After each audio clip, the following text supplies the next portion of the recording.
தம்பி, காதலிக்கிறேன் கல்யாணம் பண்ணிக்கிறேன் அப்படின்ற பேர்ல இந்த குவைத்துல வேலைக்கு வந்த அப்பாவி பொண்ணுங்களை ஏமாத்தி காசை பிடுங்கிட்டு அப்புறம் அவங்க கிட்டயே அந்த மெசேஜ் வீடியோஸ் வச்சு மிரட்டி பிச்சைக்கார பொழப்பு பிடிக்கிற உனக்கு தான் இந்த வீடியோ.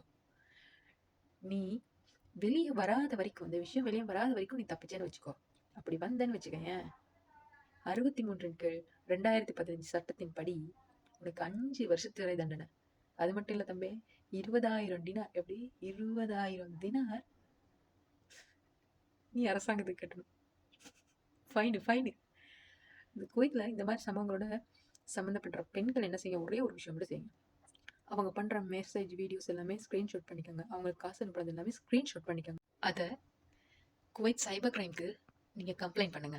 உங்களோட பேரோ எந்த ஒரு டீட்டெயில்ஸுமே வெளியே வராம அவங்க பாத்துக்கிறது மட்டும் இல்லாம இந்த ப்ராப்ளம் அவங்க நாட்டு பெண்களுக்கு ஒரு பிரச்சனை நடந்தா எப்படி பார்ப்பாங்களோ அந்த மாதிரி பார்த்து சிறப்பான சம்பவங்களை பண்ணுவாங்க. சிஸ்டர்ஸ், நீங்க கவலையப்படாதீங்க. இந்த விஷயங்கள் நிறைய பேருக்கு தெரியாது, அதான் நான் ஷேர் பண்றேன். இதை கட்டாயம் எல்லா தமிழ் பொண்ணுங்களுக்கும் போற அளவுக்கு ஷேர் பண்ணுங்க. எல்லாரும் தெரிஞ்சுக்கணும். நிறைய பேர் பாதிக்கப்பட்டு இருக்காங்க நமக்கு தெரியாம.